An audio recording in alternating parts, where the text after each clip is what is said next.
back to Stage Management 1.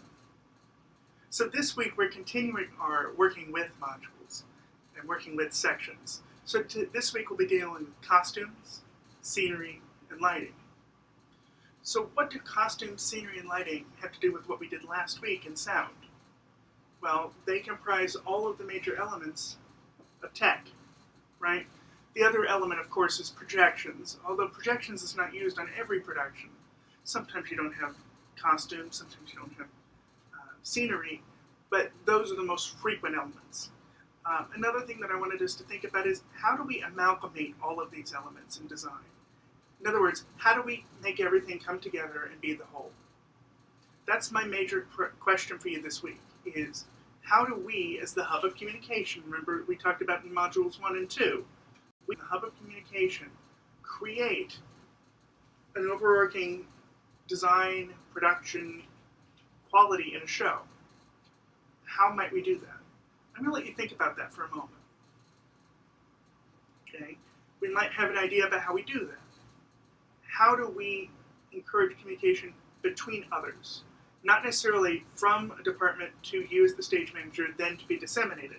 How do we have Department A, say that scenery, talk to Department B, lighting? Or have Department B, lighting, talk to Department C, costumes? Or how do we have Department D, technical direction, talk to Department A, etc.? How do we get the whole, right? It's a really important thing, and it's mostly about coordination. Coordination of time, coordination of effort, coordination of all sorts of things. One of the most important times when coordination is paramount to everything is, of course, the technical rehearsal process. At that point, the stage manager is absolutely the head of the ship, the driver of the bus, everything. Everything funnels through the stage manager, from break times all the way through to, of course, the unfortunate emergency, if that should occur. Everything falls in the stage manager's head, and everything comes from the stage manager's mouth.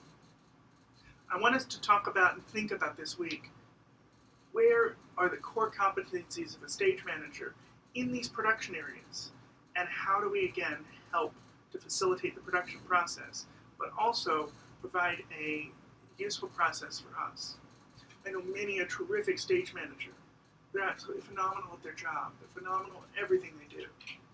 But everything is personally exhausting and personally draining because they don't know how to manage their own lives and their own time within production.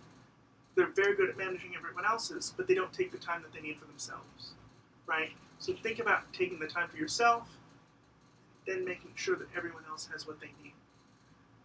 Especially within the technical rehearsal process. Very important to make sure you have what you need to do your best work, to do your best work professionally and personally, but also to make sure everyone else has that same. On a personal note, one thing that is excellent when stage managers do this is provide an outlet for personal needs on a design side, right? So what might you think that would be, right? That might be how the tech tables are laid out, or do you need me to arrange for someone to help you stand while you're focusing lights or while you're cueing? You know, just little things. And it may just be coordination, really, rather than doing, right? The more that you can delegate as a stage manager, the better, right? Learning how to use your assistants, learning how to use your associates, if you have those. Learning how to use an intern, because it's very, very common for people to have interns, right? So that's all for right now. I hope you enjoyed the extension of this module, and I look forward to hearing from you guys this week. See you soon.